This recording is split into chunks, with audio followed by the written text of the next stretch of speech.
众朋友，大家好，欢迎收看天津卫视大型情感节目《爱情保卫战》。好，来看一下今天我们的强大的情感疗愈团的老师们。大家好，我是吕阳。感情能否长久，标准都藏在细节之中。大家好，我是律师任占民。学法、知法、守法、用法，法律让我们的生活更美好。大家好，我是严品红。其实爱很简单，就是下雨的路为你撑一把伞，好吃的饭给你留一半。大家好，我是演员白庆玲。喜欢是一见你就笑的乍见之欢，而爱是忠诚、责任、包容和坚守。大家好，我是曲伟。婚姻里最怕的不是谁对谁错，而是一个人活成陀螺，而另一个人呢成了看客。好，欢迎各位老师。那接下来我们一起认识一下今天来到现场的嘉宾们。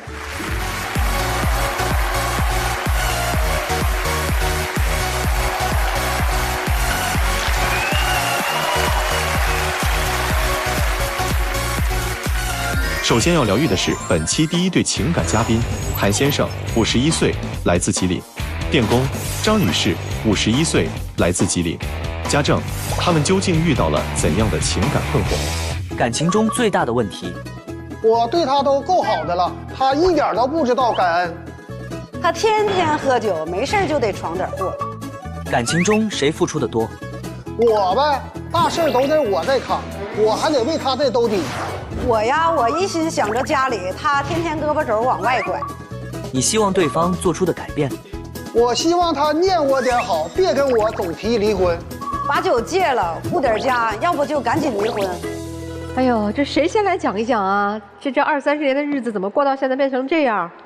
我今天来这里主要的诉求就是他经常喝酒，对家里不管不顾，我现在实在忍受不了了。我是有点爱好喝酒，什么程度？一天能喝几瓶吧？那一周喝几天？一年365天，基本上是300天都在喝酒。他每天不是喝酒，就是在喝酒的路上。我的职业吧，最开始是开饭店的，受工作影响嘛，陪客人喝酒。之前在我们当地的景区开了一家饭店，刚开始的时候买卖还是挺好，因为我们2个人忙不过来嘛，所以就多请了几个员工。他呢可倒好，一到逢年过节就请员工出去搞个团建啦，出去放松放松。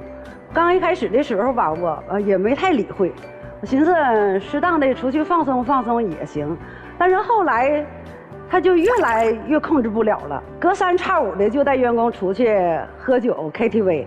我们饭店平时是5点进货，他有的时候是恶劣到什么程度，喝到5点还不回来。早晨5点，早晨5点还不回来，喝一宿。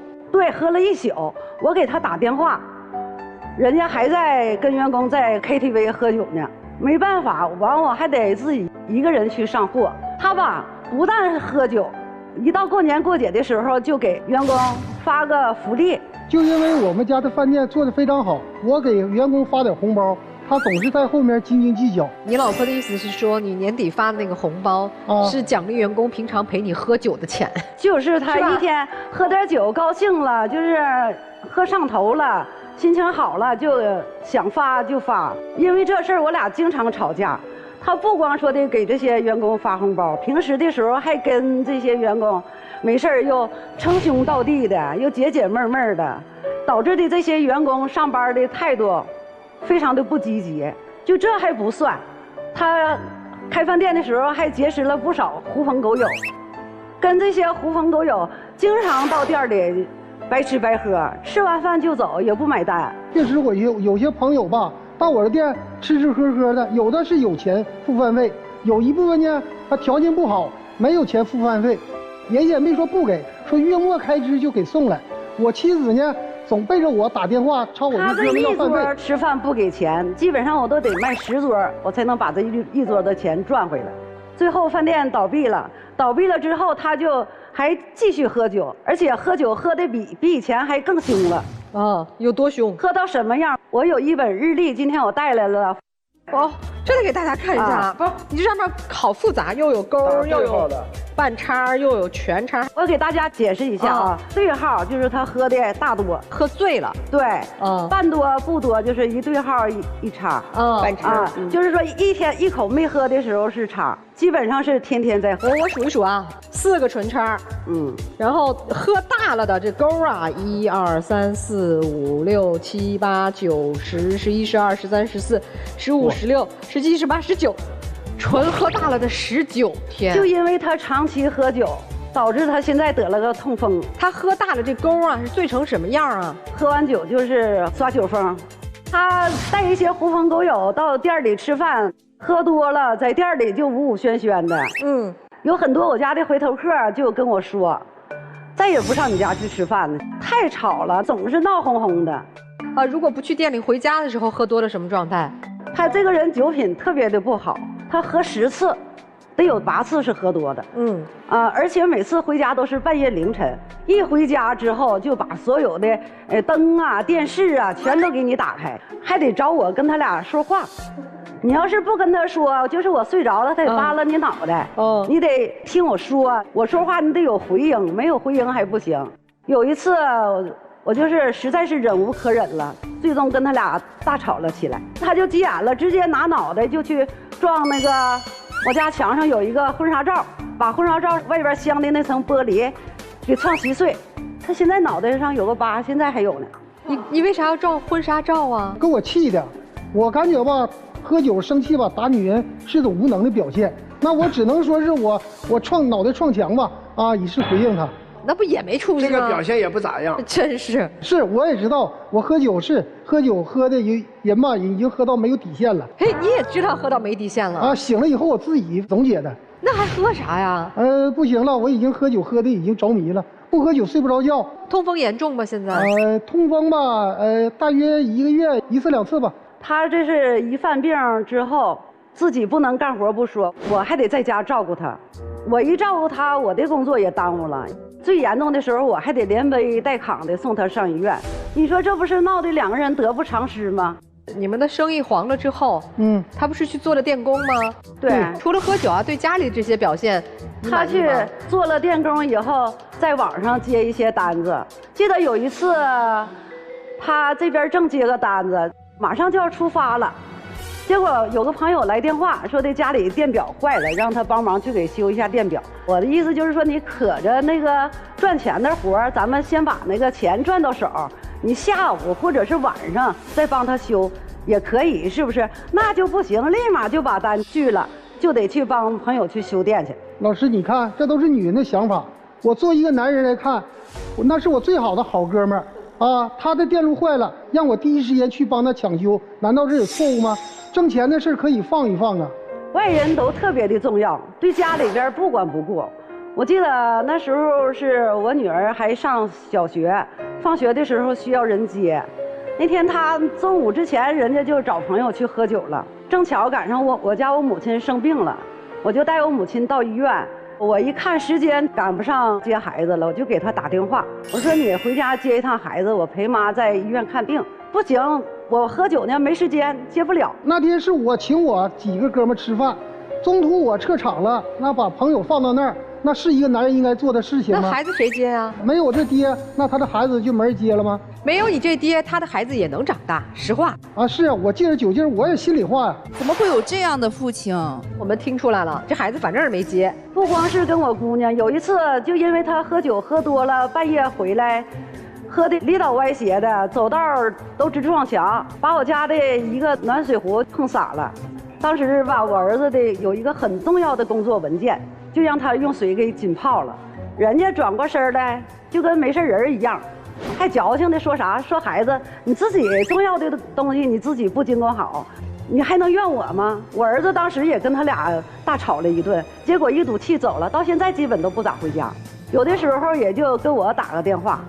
因为这个他总说啥，这孩子都不跟他亲，你说就这样，孩子能跟他亲吗？他不都说了吗？没他这爹，孩子不照样也长大？他也是经常吧，在孩子面前吧挑唆我这个父亲没有能力。你说这孩子都这么大了，什么事儿他都看得明白的，这事儿还用得着是我教唆吗？大姐，他现在赚的钱交家里吗？交你吗？不交，他赚的钱能还个房贷，剩下就找狐朋狗友喝酒了。我现在就是因为贴补家用嘛，白天的上午的时候在超市上班，下午我就去做家政，为了想多赚点钱嘛。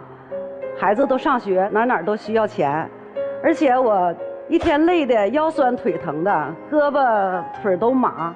回到家有的时候晚上都9点多，一到家连一口热乎的饭我都吃不上，我还得自己买菜做饭。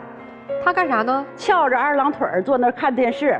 那做饭不就是女人的事吗？我在外边辛苦一天，我在这边打拼一天，挣钱也非常辛苦啊。我不辛苦吗？难道我为了家里这个支撑这个房贷，支撑家里的水电费啊？是不是我一天也出去干活，也是为了赚钱，也忙去了，一天也累得够呛。哎，你除了赚钱，什么交房贷，你心疼你媳妇儿吗？结婚当初吧，挺心疼的，但是随着饭店黄了以后吧，我就感觉到了，我没有挣钱的能力了，没有挣到大钱了，就挣一些小钱，他对我就是有看法。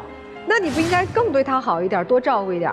但是我认为我家的大事我也没掉过链子啊，我一直在扛起我应该做的事情。比如说我们家这个买这房子交房贷，比如说水电费，我一直也在积极的在做。除了没有做饭，在其他方面你有照顾你爱人吗？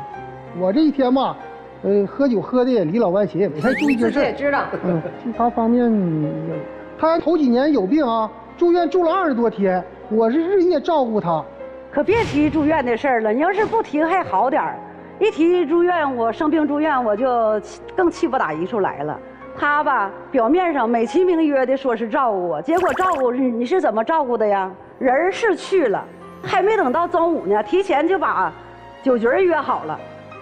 到点了，人家就去喝酒去了，一喝2、3个小时回来了，喝得醉醺醺的，浑身都是酒味儿。回来之后就在这个病房屋里背个手就晃悠，我啥都指望不上他。他一身酒味在医院多不合适啊！所以人家都烦吗？到了晚上睡觉，租了个床，晚上躺下的时候比我还早，没等我休息，人家先躺那儿了。因为他喝酒嘛，躺那儿不到1分钟就开始打呼噜，这呼噜嗷嗷的，给整个病房连病人呐。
我这也是思想也单纯，头脑一热，因为着急嘛，着急就把这个钱还上，我就跟他俩做投资，结果也没赚钱。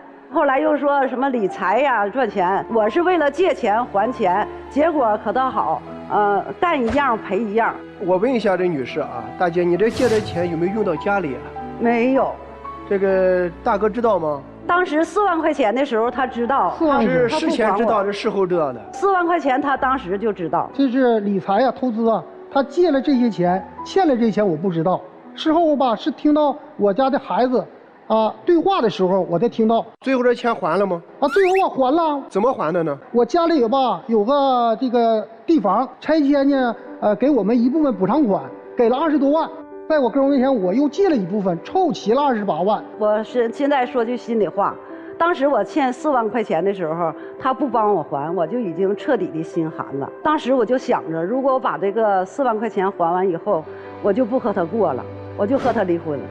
结果我也没想到这窟窿越来越大，但是现在这个钱已经还上了，我就是说放下一块心病吧，我这以后也没有什么牵挂了，不过了。坚决就是不能和他过了，因为啥？总喝酒，前些日子又惹祸了。他干活嘛，挣了点钱，就一高兴请朋友吃饭喝酒，足足喝了一天还没尽兴。晚上又翻台，又上烧烤店，又接着喝，喝上劲儿了，把人烧烤店给砸了。人家第二天早上，人家派出所给我打电话，让我带2万块钱赔偿金。结果我又没办法，又上那个亲戚那儿又借了2万块钱，把他给领回来了。你说就这日子以后能不能过？我不就是酒后闹事啊，赔了2万块钱吗？你背了我赔了20多万，我不也替你偿还吗？哎，先生，如果你不再戒酒或者是少喝酒，你老婆就不跟你过了，你还要喝是吗？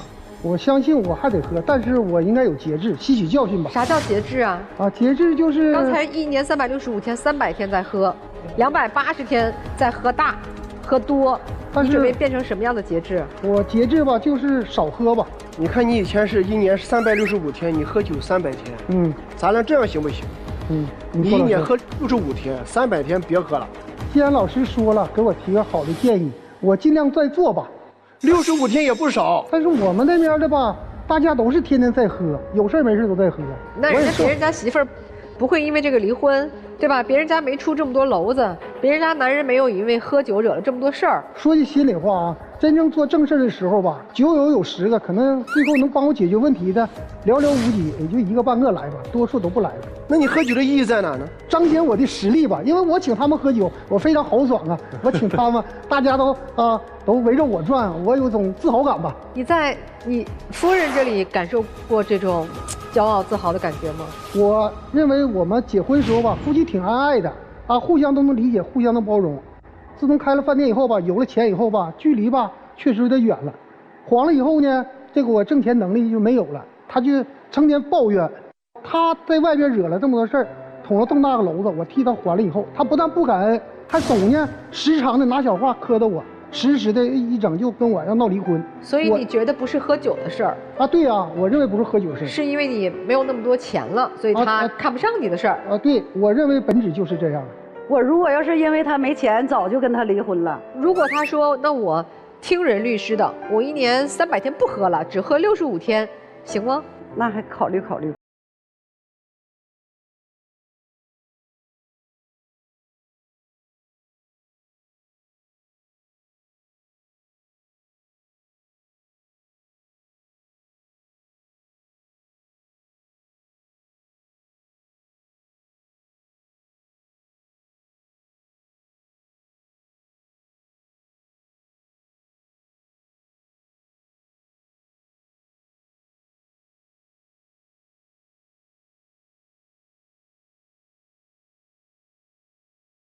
2个人哈，对这个家的贡献是一个是伤情，一个是伤财。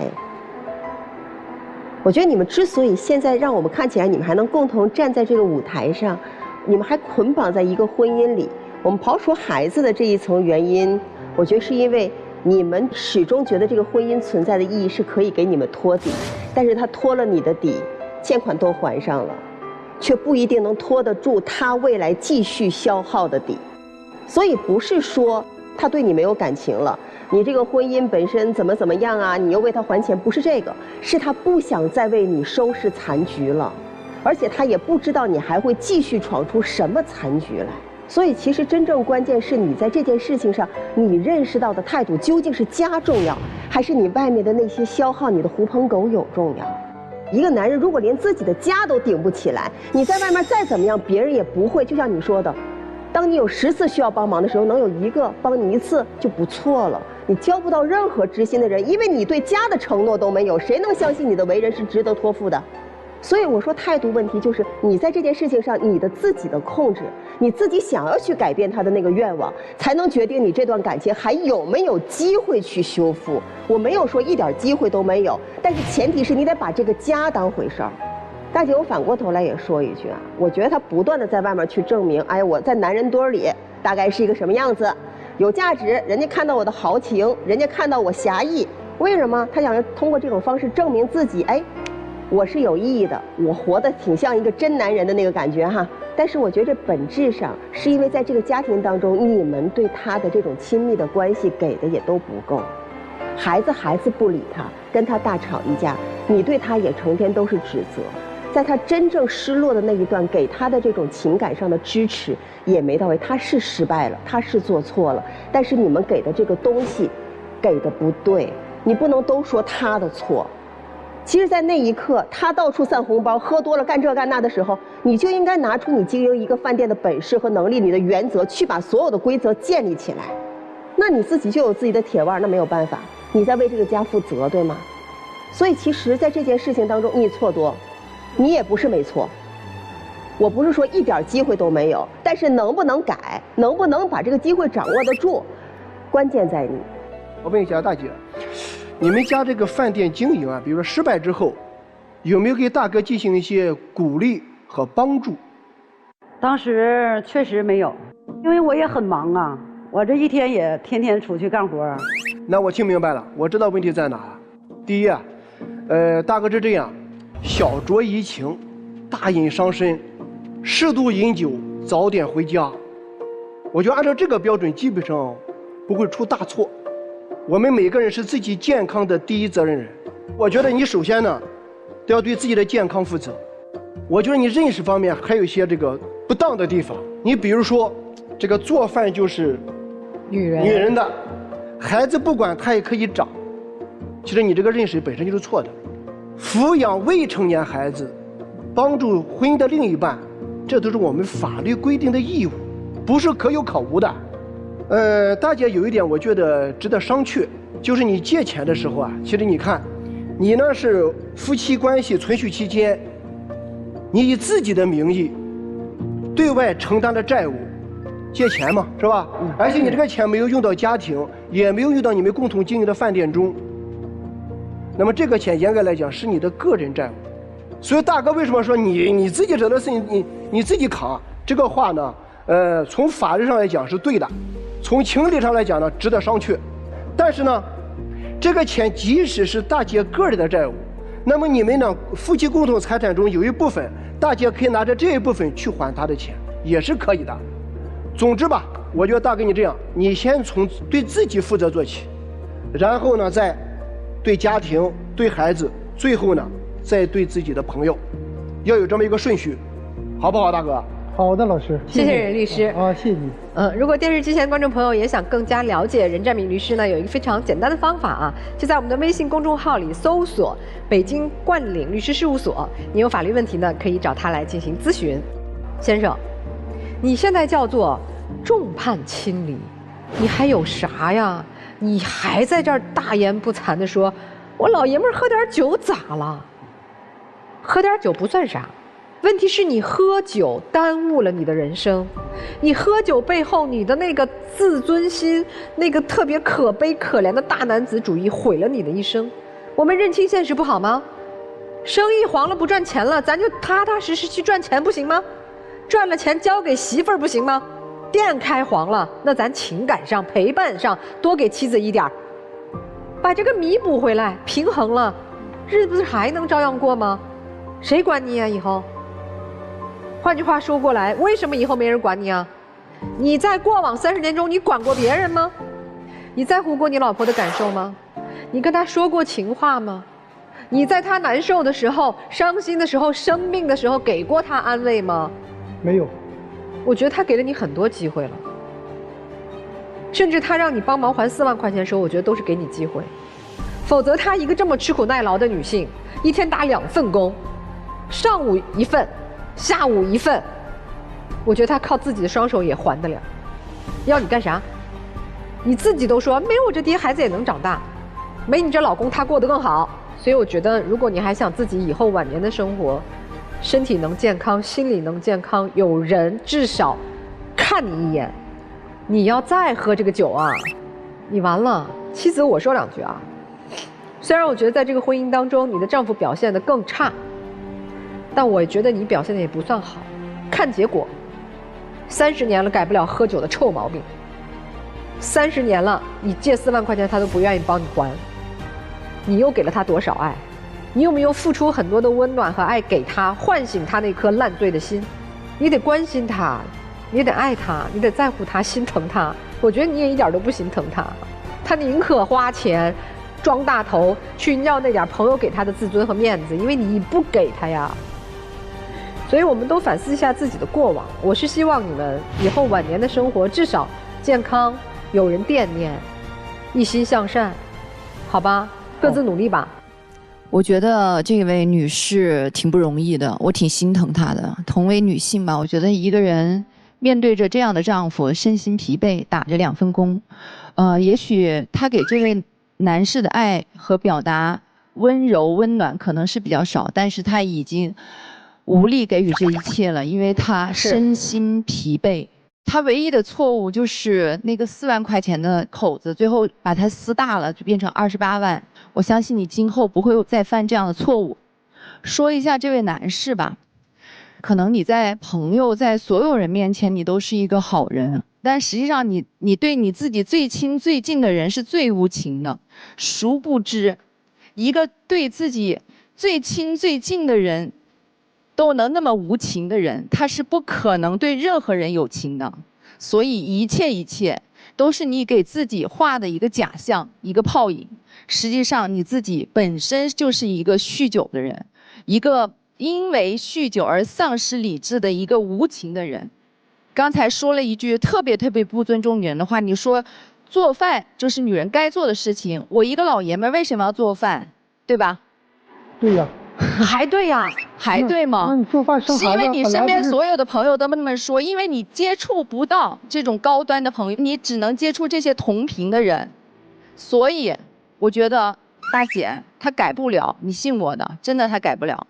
我觉得压垮你们之间关系的最后一根稻草就是那个4万块钱的债务，从4万引发出28万的一个债务，完全把你们之间的感情全给消耗掉了。所以说我不认为你们俩真的是可以继续在一起，因为他不会改，你的老公一时半会儿是改不了。就在刚刚他还在说好吧我少喝点，但他根本做不到说1年300天不喝。所以说如果说我们因为钱看出了一个人的真相，看出了你们感情当中的一个问题所在，解决不了咱就赶紧跑，因为现在儿子已经成人了，对不对？儿子已经跑了，所以说这个家已经被这个酒给喝散了。你们真正的感情还在吗？早就被酒给喝散了，所以说没有任何必要再继续下去了。所以何去何从，你们自己思考吧。还有没有在一起的空间？还有没有调整的空间？你们思考一下啊！来，两位请下来，我们听听小情侣的故事。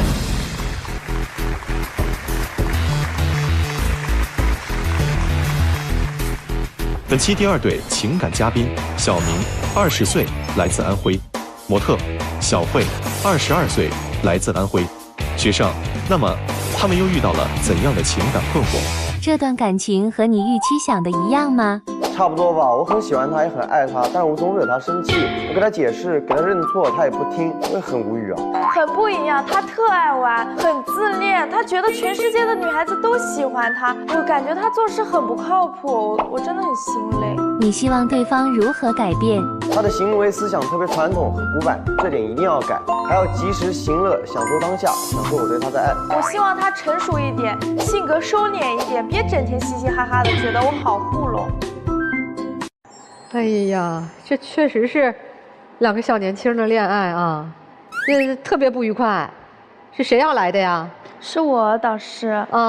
我觉得他就是一个典型的纨绔子弟，就又幼稚。当时一开始追我的时候，就对我挺好的嘛，然后后面就是感觉追到手了就不珍惜了，就是喜欢去酒吧里面喝酒，交一些异性的朋友。我感觉他有点欺骗我，而且根本就不在乎我。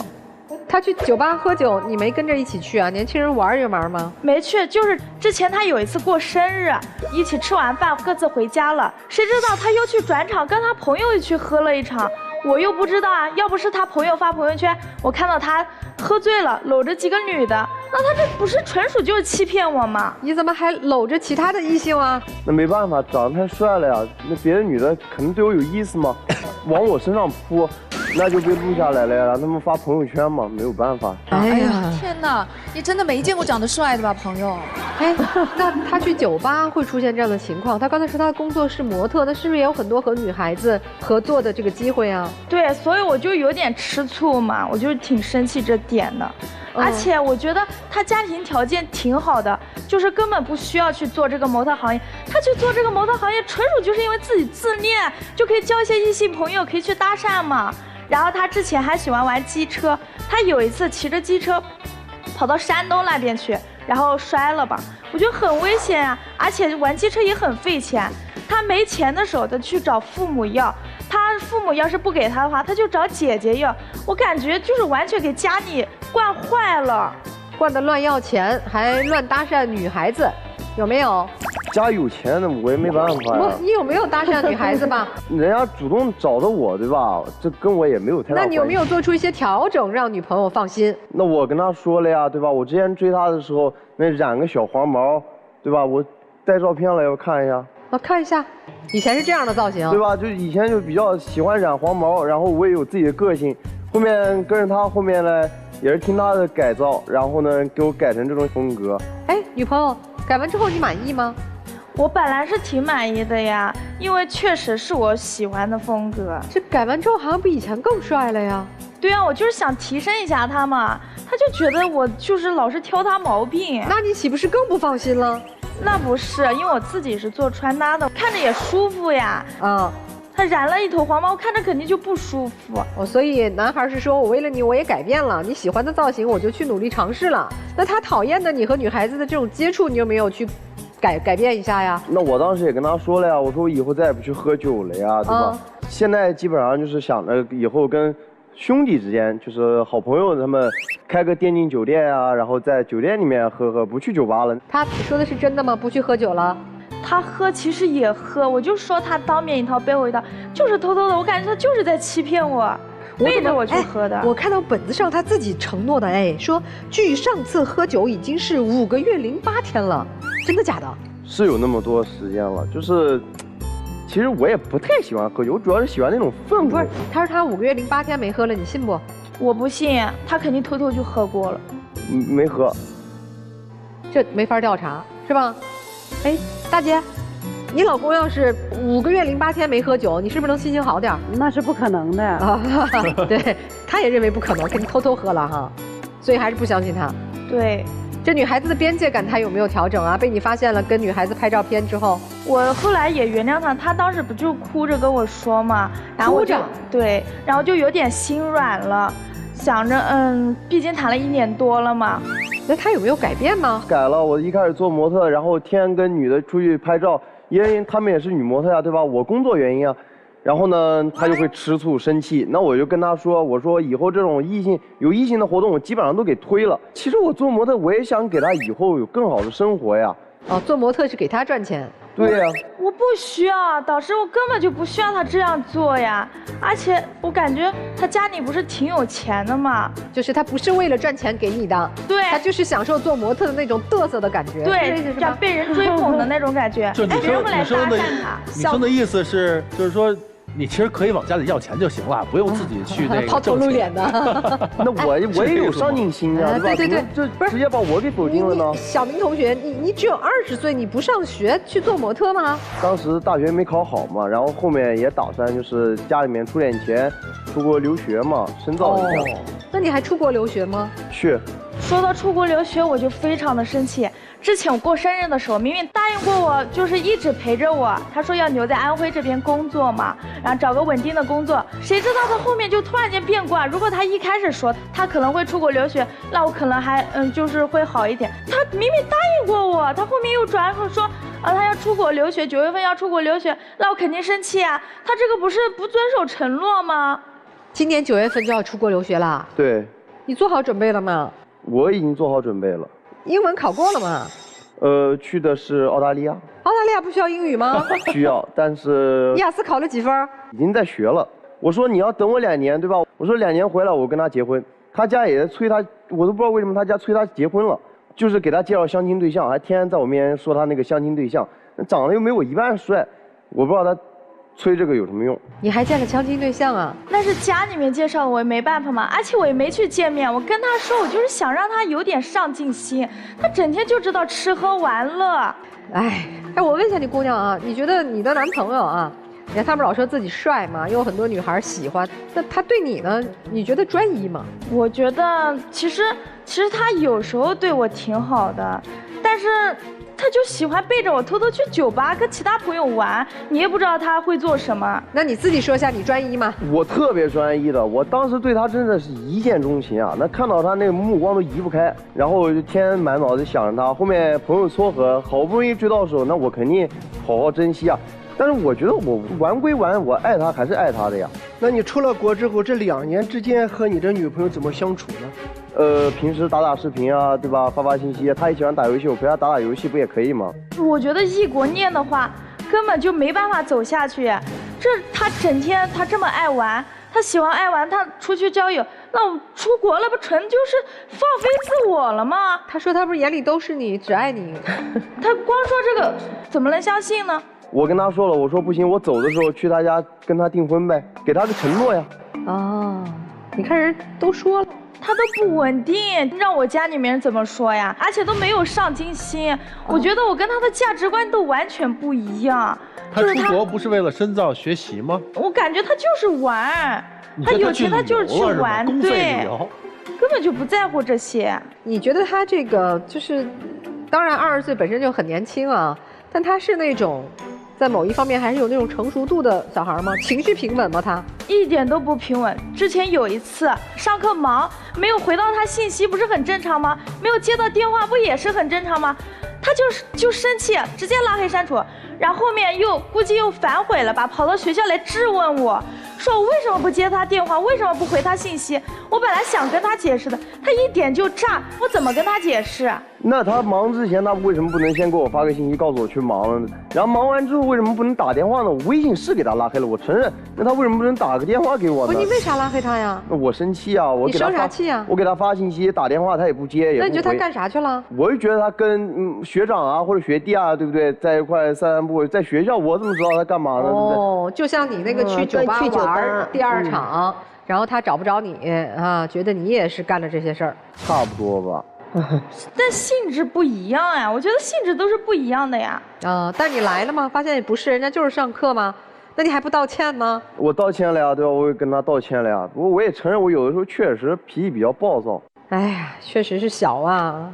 哎，这个男孩为你付出过什么吗？或者让你看得到的他对你的好？他之前做那个，我不是弄穿搭的嘛，他老是偷偷的，就是给我投流，我根本不需要他这么做。就好像他在施舍我，显得我好卑微一个。我不需要他这么做呀，赚了些钱我够自己花。就自食其力吧，靠自己是吧？对呀。所以男生，你看你这个方式他又不喜欢。那我想着我爱一个人，对吧？他有的时候他跟我抱怨，他说：“哎呦，今天又没有流量了呀，或者今天又多少人又给我取关了呀。”我也想让他开心啊，我喜欢他呀，对吧？我很爱他呀。我看着他不开心，我也不开心啊！我就想着换这个法子让他开心嘛。哎，这个刚才小片里我记得男生说过一句说，希望女生能像他一样什么来着？及时行乐，什么有钱就花，怎么说的来着？就是享受当下。享受当下，这个也有矛盾。对，他每次就是有钱就花，然后之前有一次非要带我去爬山嘛，我是想着攒钱去考研嘛，他就想着钱不是攒出来的，世界那么大要去看看。当时他爬山要买一些装备嘛，他买的装备特别贵，我把考研的钱就想着陪着他嘛，就一起去买了。谁知道他买这么贵，就为了发朋友圈好面子，买的那些好贵的衣服。然后后面爬山的时候，那个山特别的陡，我都不想上去，他就为了寻求刺激，非要让我上去，让我感受一下上面的空气。当时上去的时候我脚崴了。我休息了1个多月才稍微好一点，他根本就不在乎，他觉得爬山受点伤是小事，恢复一下不就好了吗？我感觉这全都怪他，就是因为他耽误了我休息的时间，还让我受了那么大的罪，感觉就完全不在乎我。跟他谈就像跟跟一个小孩子谈一样。那我之前一个人去爬山的时候，他每次都会回来问我，就是阴阳怪气，知道吗？他就说，哎，你今天又跟哪个小妹妹出去爬山了？今天又跟哪个小姐姐出去爬山了呀？那我想着，我看他学习压力也挺大的，天天在学校待着，那日子好枯燥哎。我想着带他出去散散心，对吧？见一见祖国大好河山。那装备呢，也是那必需品啊，我玩的户外。谁出的钱？他出的，但是我当时跟他说，我说那买个装备，对吧？我给你买，他非不要，他逞能呢。我不想共同承担一下嘛。那把他钱花了，他也不开心。所以玩也玩不到一块儿，处也处不到一块儿。哎，这学习呢，男孩是要出国学习，姑娘你呢，对自己的学习啊，以后的生活工作有什么安排吗？我是本来是想着考研，然后再往上再走一下嘛。自己也有做自媒体，然后就可以往这方面走，因为学的是新媒体艺术嘛。考研也很辛苦的，所以他说你学习一个生活枯燥，带你爬山是想让你开心一下。我有自己喜欢的事呀，他老是把自己喜欢的事强加到我身上来。所以你俩今天来是干啥的？我感觉就跟他沟通不了。你是来要和他分手的吗？对。男生呢？那我肯定舍不得呀，对吧？好不容易追到手了，我觉得对他挺好。他只记我的坏，他不记我的好。那当时爬完山，对吧？那爬完山他脚扭了，那谁在照顾他？那还不是我吗？雨天我这骑个车，我给他送药去。我问一下，你们俩现在交往，你们双方父母知道吗？我妈妈知道，我父母不知道。你那边不都准备订婚了吗？我跟我妈说了，我也是这么跟我妈说，我说她只要愿意等我2年，2年回来，对吧？就跟她结婚，走之前给她个承诺，订个婚也行。你妈同意了吗？我妈说这个东西反正是个大事儿，让我自己看着办。我明白了，你妈说的是大事儿，但是不是终身大事儿，对吧？这一看是妈妈爸爸也很惯，是吧？你想干嘛干嘛，出了篓子大不了我再帮你擦屁股呗。哎呀，真的是2个孩子啊，也挺可爱的，反正谈恋爱嘛，是吧？那这样的恋爱该如何继续？还是像女孩说的该分手呢？这个夫妻俩给孩子们点建议呗。看到他俩就看到我们的儿女了，你儿女都不理你了啊？是不理我了，在他们身上吧，我也看到了阳光了。我有2个想法，作为一个男孩子吧，有2件事，在学业上我比较支持你。第二呢，你现在跟你这个女朋友是一个叫对象关系，如果你要是个男人的话，你应该是全心全意的爱她，不能做一些过格的事让你的小女朋友呢这个嫉妒。这样的事儿会影响到你们俩以后的感情。哎，大哥，他拍个照片你都觉得影响他们的感情，那你喝酒喝成这样不影响感情吗？我们有年龄代沟吧。你真是喝酒喝傻了，没法和你沟通。事实就是这样嘛。不跟你说了，气死我了。大姐，我觉得女孩子嘛，就是缺乏安全感。这个女孩跟我姑娘年龄相仿。如果是我的姑娘，我不太同意他们2个在一起。为啥？我感觉这个男孩子不能给这个女孩子带来安全感。人家咋不能给了？这个女孩成天太跟着操心了。说的也对，但是大姐主要是30年跟一个酒蒙子在一起，确实一点安全感也没有。看谁都不安全。因为我的一生真的筋疲力尽了。哎呀，筋疲力尽。行，听听老师们的建议吧。我不去评论你们的爱情，我先跟你们俩一起探讨一下你们自己本身自己看不到的东西。男孩子，我觉得用他的话讲，你很自恋，你一定觉得自己很重要，自己外形也很好。然后其实当你因为他不接你的电话，不回你的信息，没有第一时间去给你任何回复的时候，你的反应是暴怒，就是你在那一刻没有办法确定你在他那里的独一无二和重要性。我告诉你个小秘密啊。这个自恋呐，和一种特别说不清道不明的小小的自卑，往往是如影随形，是孪生的。这个自恋你表现出来的是自己，比如说很帅、很阳光啊，然后自己感觉自己都对自己很多家庭条件、各种各样的背景都很满意呀。但其实你表现出对他的态度，你又很敏感，你总在不停地去证明、要求他证明你在他那里的独一无二。你是做穿搭的。穿搭博主就包括你对他形象的改造，刚才我们严老师也说了，改造之后看起来更顺眼、更帅了，你放心吗？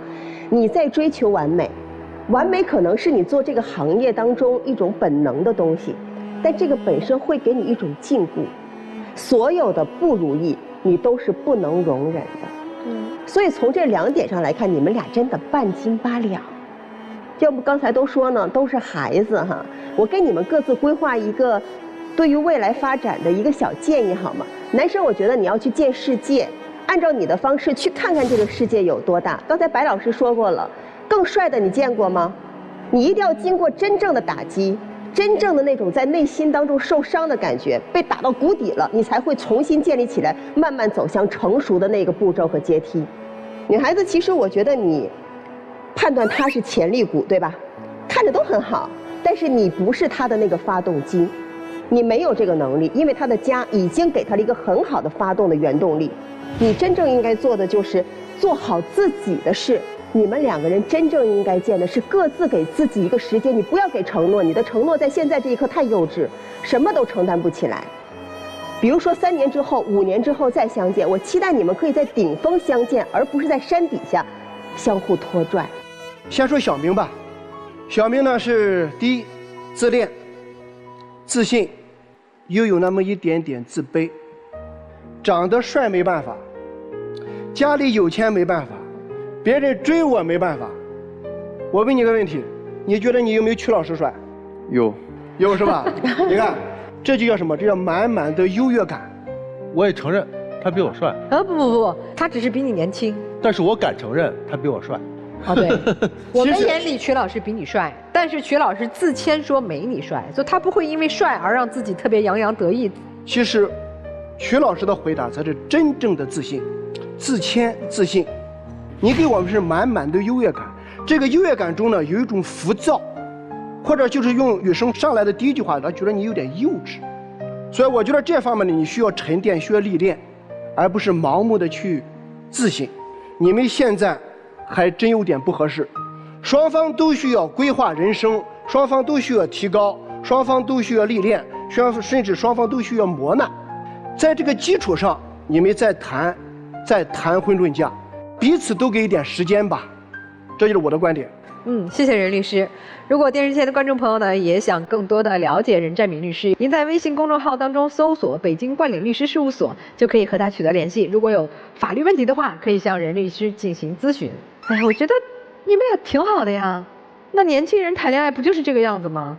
你吃我的醋，我吃你的醋，对吧？很正常。我觉得20多岁的爱情可能就是你们说的这个样子。唯一让我们觉得别扭的是，这个年龄除了爱情还有很多，我们要去珍惜的，要去成长的，要去努力的。不是说自己家里条件好、形象好，我们就可以洋洋得意的说我赢了全世界。我觉得你在你们俩的爱情当中，男生你一点也没有赢，你用的方法根本不是这个女生欣赏的一个成熟的男孩子用的方式。比如说你认为给他投流，帮他去多赚一些零花钱，他认为是对他的不尊重，因为你不够成熟，因为你用的是你家里人的钱，所以你不懂一个自尊自爱的女生是希望通过自己的双手为自己创造财富，赢得尊严。第二，你爱玩，你什么玩机车，你去酒吧喝酒，都需要钱的。你的钱来源是你的父母，你拿着父母的钱在嘚瑟你自己的人生，我觉得这也是这个女生不太能和你一致的地方。她是需要自己双手挣得未来的，你越这么做她越反感，觉得和我太不一样了，我没有安全感。其实你的给她的不安全，不是说你跟女孩子多拍了几张照片，是因为你不尊重她的价值观。女生其实你也不太接受男生这种比较放松呀、松弛呀，反正我学生时代我就玩玩乐乐，我也有点小规划，我还想出国，你也不接受这个，你不接受他的价值观，因为你放松不了。你未来人生的路是得自己一个脚印一个脚印去走的，他不是，所以是你们最核心的观念的不一样，以及双方都不够成熟，不愿意向对方靠拢，走到你们今天怎么相处都不愉快。我觉得不重要啊，爱情本来就是磨合，这么年轻的时候怎么可能就碰到两个人特别契合的，就这么处着吧，把对彼此的喜爱呀，不管是颜值上的喜爱还是性格上的欣赏，就这么在一起处着吧。你也不要阻止男生去出国留学，我觉得是他奔向更好人生的一个开始，就让他去留学。如果你们有真爱，能够共同成长，说不定他2年以后回来找一份稳定的工作，你们就真走在一起了。如果不合适，也就慢慢淡了，各自开展新的人生就好。我觉得总体听下来，这个女生还是挺有骨气的。你拒绝这个男生就去给你投流，给你花钱，包括这个男生对你，我也觉得是真心喜欢的。所以我觉得你们俩这份感情至少是很单纯、很真挚的情感。但是就是说现在你们俩去计划将来，其实上真的太早了，因为我们在这儿可能各位老师说了很多计划，或者是你们两个之间也商量出来的计划，但是人生真的是那种计划赶不上变化快。也许你们此刻当下的情感是很真挚的，但是将来遇到什么样的事情，又有怎样的变化，其实是大家都说不准的事情。所以就是好好相处吧。还有我想对这位男生说的是，男子汉呀，他是要有担当的。除了说是家里给予你的好的经济条件或者好的外形之外，我希望在若干年之后，你可以体会到一个男子汉真正的这个魅力，不是光是脸和家里给你的条件，对自己的情感也能够有责任心的一个男子汉。我希望你们有一个好的结局。如果说真正彼此失去的话，也是一段美好的回忆。至少你们两个人真诚的爱过。帅是一个褒义词还是一个贬义词？有的时候会混淆。如果你的帅都是来自于别人给予的，比如你的父母给予了你外在，你的父母给予了你殷实的家底儿，跟你有什么关系？男的帅在事业上是专注，在情感上是专一。因为有时候帅会给人一种感觉，说你很浮躁，你很花心，所以你就要付出更多的努力去证明我不花心，我不是你们看到那么肤浅的。所以这就是我们成年人认为的什么是男人帅。你现在不懂没有关系，因为你就是现在你的状态。但我想说的是，你改一个发色容易，改现在的本性很难。他听你了，改了这个头发的颜色，说明什么？说明对你认可吗？未必。而女生也是矛盾的，她自恋成瘾，你呢焦虑成疾呀，都不敢放她去国外深造2年。你一边在说她不够上进，一边又在阻止他上进的脚步，啊，你为什么要去工作？你为什么要去这个当模特？你家里你不有钱吗？你可以拿到钱，对吧？你说的原话，所以你好焦虑啊。所以你们现在刚哪到哪儿啊？在一起享受你们的恋爱和成长就行了，成长是彼此的。他的母亲说的那句话，我觉得特别经典，完全了解他的孩子，以了解年轻人的恋爱。说哦，你要结婚订婚是吧？行，这是你的大事。啊，不是终身大事，你想清楚了，你想清楚用什么？用时间嘛。而最可以让你们两个都想清楚的是什么？我现在认为反倒是距离，就是让他出去深造，你在这儿成你的长，他去走他的路。如果2年之后你们还能坐在一起说，哇，我们还是深爱彼此的，那就在一起喽。小小老师说的建议啊，那我们请4位都回到站门之后稍作思考，看看你们的选择。来，请回。电视机前的观众朋友，欢迎登录腾讯视频来收看节目的完整视频。好，我们来看看这个第一对他们会做怎样的选择啊？来，请开门。哎呦，拉着手出来了。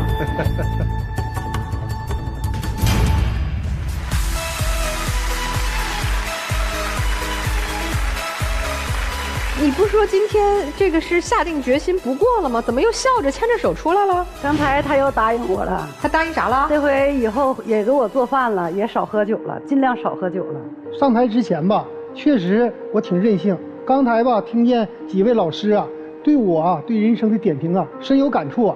我的缺点实在太多了，我要珍惜我身边的爱人啊！哎，珍惜深爱人，这就对了。我们也希望看到你们相亲相爱啊！大姐，这改变也得有个 KPI， 你也得拿个挂历好好画。以后呀，把这个对号都变成叉号就好了，变成叉，对，变成叉号就好了。对，我们等着看2025年的那本台历。好，希望今天来到爱情保卫战是个好的开始啊！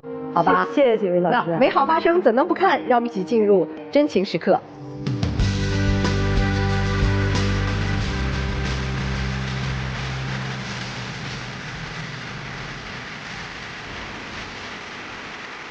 说啥悄悄话呢？你俩都是我的错。哦，都是你的错。来，终于认错了。终于认错了。好了好了，大姐，哎呀，这即使委屈的泪水也是喜悦的泪水啊！哎，带着你这台历本回去继续记着啊，把对号都变成叉号。好嘞，谢谢各位老师啊，谢谢各位。这边祝你们幸福啊！好，谢谢。哎呀，我们看看这个小年轻他们的选择吧啊！来，3、2、1，请开门。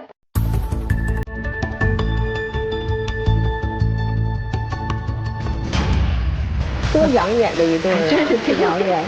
还是非常感谢老师说了那么多，对吧？我觉得也是我人生成长中的一个经历，我会牢记于心的。好好去读书啊，你去好好出国留学，你好好考研，这上妥了是吧？然后用时间来见证我们的爱情，好不好？好。好，美好发生，怎能不看？让我们一起进入真情时刻。